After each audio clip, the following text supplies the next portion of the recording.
ओम वासुदेवाय नमः। मित्रों, बहुत दिन से वीडियो बनाने में असमर्थ रहा। उसके कुछ स्वास्थ्य संबंधित कारण थे। आज मैं फिर उसी के बाद शुरू कर रहा हूँ जहाँ से पहले ख़त्म किया था। आप वीडियो को पूरा देखें, लाइक करें और सब्सक्राइब करें, क्योंकि श्रीमद् भगवत गीता हमारे सनातन धर्म का सर्वोच्च उपनिषद है। जिस तरह से ईसाई का बाइबल, सिख धर्म का गुरु ग्रंथ साहब, मुस्लिम का कुरान, उसी तरह से सनातन धर्म का सबसे मुख्य ग्रंथ श्रीमद् भगवत गीता है। और ये हिंदू धर्म का, सनातन धर्म का सर्वश्रेष्ठ उपनिषद है। इसमें हमारे धर्म से संबंधित ज्ञान की बातें हैं। आप जो भी सुनेंगे वो आपके लिए ज्ञानवर्धक होगा और धर्म की बात भी होगी। तो मैं शुरू करता हूँ। फिर से कहता हूँ, वीडियो लाइक और सब्सक्राइब करें। अध्याय 2। श्री कृष्ण भगवान ने अर्जुन को कर्म की महत्ता बतलाते हुए कर्म का धर्म क्या है, ये उन्होंने अर्जुन को शिक्षा दी, उपदेश दिया। आज वहीं से मैं प्रारंभ करता हूँ। कर्मण्योऽधिकारस्ते मा फलेषु कदाचन मा कर्मफलहेतुर्भूः मा ते संगोऽस्य कर्मणि। मधुसूदन श्री कृष्ण भगवान अर्जुन को समझाते हुए करते हैं कि हे अर्जुन, कर्म करने में, युद्ध करने में जो सोच विचार कर रहे हो, इसमें तुम्हें सोच विचार करने की आवश्यकता नहीं है। जो तुम यह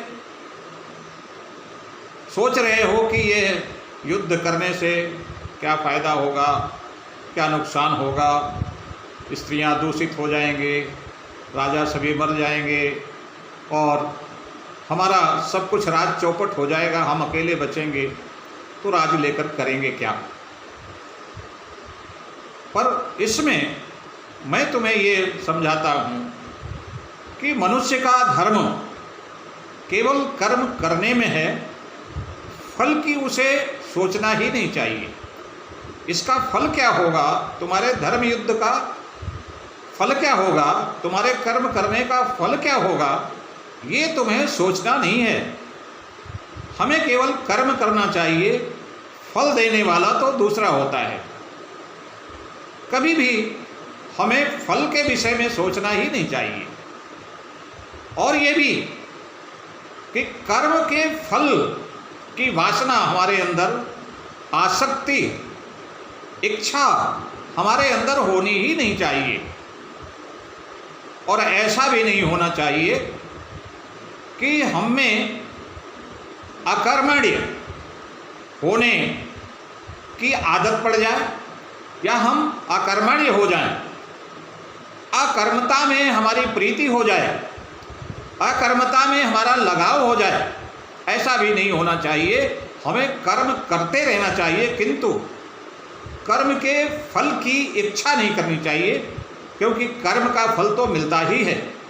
हम चाहे अच्छा कर्म करें, बुरा कर्म करें, कैसा भी कर्म करेंगे, अच्छे कर्म का अच्छा फल मिलेगा, बुरे कर्म का बुरा फल मिलेगा। कर्म का फल ना मिले यह असंभव है, ऐसा हो नहीं सकता। फिर वो दूसरे श्लोक में कहते हैं, योगस्थ कुरु कर्माणि संगम त्यक्त्वा धनंजय सिद्धो समो भूता समत्वं योग उच्यते। फिर वो कहते हैं, हे धनंजय, हे अर्जुन, कर्म में आसक्ति को त्याग कर सिद्धि और असिद्धि, लाभ और हानि, सब सफलता अथवा असफलता, इन सबको परे रखकर योगस्थ होकर हमें कर्म करना चाहिए। योगस्थ मतलब होता है योग अर्थात कर्मयोग। कर्मयोग वह योग है जिसमें हम कर्म को अपना धर्म समझकर करते हैं, लेकिन उसमें फल की इच्छा नहीं करते हैं। और कर्म करते समय हमारे अंदर समत्व भाव होना चाहिए। समत्व भाव का मतलब होता है सिद्धि में असिद्धि में, सफलता में असफलता में एक भाव होना चाहिए। ये कर्म करने से हमें सफलता मिलेगी या सफलता नहीं मिलेगी, कार्य सिद्ध होगा या नहीं होगा, ये सोचना हमारा काम नहीं है। और यह समत्व भाव केवल समत्व भाव नहीं है, समत्वम योग उच्यते, यह समत्व योग कहलाता है। यह एक योग भी है, समत्व योग जिसे कहते हैं। फिर वो कहते हैं, दूरेण ही अवरम कर्मम बुद्धि योगा धनंजय बुद्धौ शरणम अनिविच्छ कृपणा फलवते हेतवः। फिर कृष्ण भगवान अर्जुन से कहते हैं कि हे अर्जुन, जो व्यक्ति बुद्धि योग से युक्त हुआ कर्म करता है वही श्रेष्ठ है। लेकिन कर्म दूरेण ही अवरम कर्मम, लेकिन कर्म अर्थात सकामी कर्म जिसमें फल की इच्छा होती है वह अत्यंत तुच्छ है। जो कर्म बुद्धि योग में होकर बुद्धि से कार्य किया जाता है वही श्रेष्ठ है। लेकिन कर्म करने के फल को सोचकर जो कर्म करता है वो कर्म अवरम, वर माने श्रेष्ठ, अवरम यानी तुच्छ है, वो श्रेष्ठ नहीं है। बुद्धौ शरणम अनिविच्छ कृपणा फल हेतवः। इसलिए मनुष्य को चाहिए कि वो बुद्धि के आश्रय में होकर, ज्ञान के आश्रम में होकर, अर्थात ज्ञान का मनन करके उसका कर्म क्या है, उसका धर्म क्या है, ऐसा सोचकर कर्म करना चाहिए। और जो कर्म हेतुवा, जो कर्म के फल को चाहते हैं वो कृपणाः, अत्यंत कंजूस हैं और अत्यंत गरीब हैं, बहुत ही दयनीय स्थिति वाले हैं। इसलिए श्रेष्ठ क्या है, हम बुद्धि योग का शरण में जाकर, बुद्धि योग के आश्रय में जाकर, अर्थात सोच विचार कर अपना कर्म करें, यही श्रेष्ठ है। और फिर वो आगे कहते हैं, बुद्धि युक्तो जहातिह उभेषु कृत दुष्कृते तस्माद् योगाय युज्यस्व योग कर्मसु कौशलम। फिर कृष्ण भगवान कहते हैं कि हे अर्जुन, समत्व बुद्धि युक्त जो पुरुष होता है, अभी हमने आपको बताया कि समत्व बुद्धि का मतलब समभाव, कर्म करने में हमें सिद्धि असिद्धि, सफलता अथवा असफलता, इन सब को न सोचकर बल्कि समभाव से युक्त होकर, और ये कर्म करने में पुण्य है अथवा ये कर्म करने में पाप है, ये भी नहीं सोचना चाहिए। क्योंकि जो कुछ भी कर्म कर रहे हो पहले ही कह चुके हैं कि बुद्धि के आश्रय, बुद्धि योग में जाकर, ज्ञान योग में जाकर, ज्ञान से सोच समझकर कोई भी कर्म करना चाहिए। इसलिए बुद्धि हमें बतलाएगी कि वास्तव में ये कर्म करना हमारा धर्म है अथवा अधर्म है। जैसे मान लीजिए किसी व्यक्ति को न्यायालय से फांसी की सजा मिलती है और फांसी देने वाला उसे निश्चय करने वाला किसी फांसी देनी चाहिए, ये मजिस्ट्रेट होता है।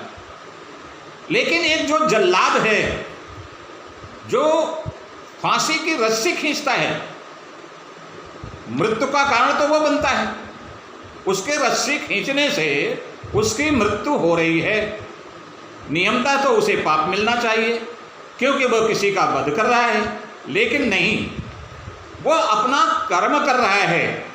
फांसी की सजा तो मजिस्ट्रेट द्वारा सुनाई गई है, वो नौकरी कर रहा है और वो समभाव होकर वो मृत्यु देना या उसकी मृत्यु का कारण नहीं है, वो चाहता नहीं कि इसकी मृत्यु हो, वो तो मजबूर है, उसे नौकरी करनी है कि मजिस्ट्रेट द्वारा सजा सुनाई गई है और हम यही नौकरी कर रहे हैं, इसलिए उसे पाप नहीं होगा।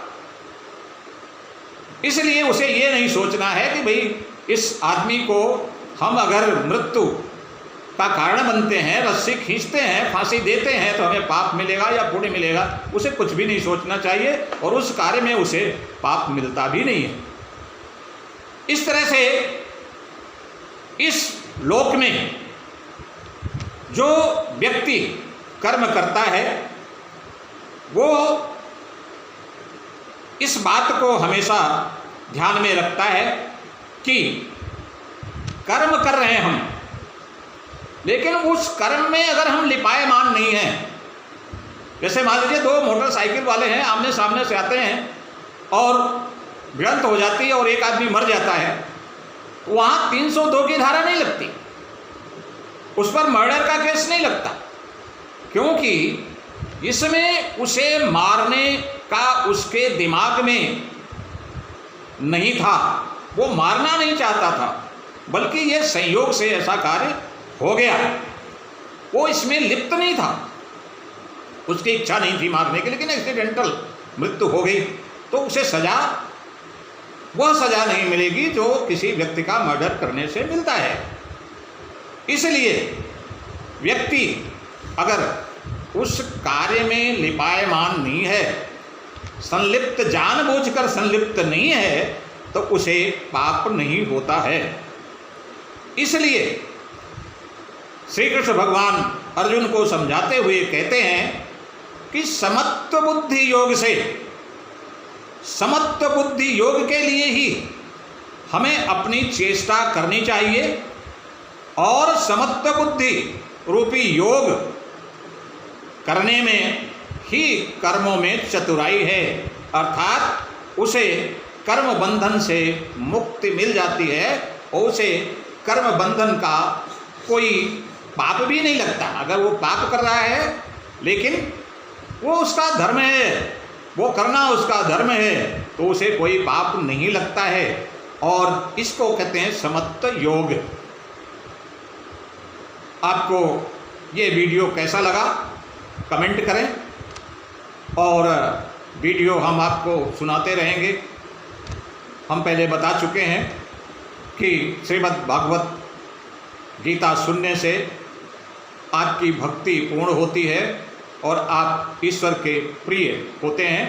इसलिए वीडियो पूरा देखा करें और हमेशा लाइक करें, सब्सक्राइब करें।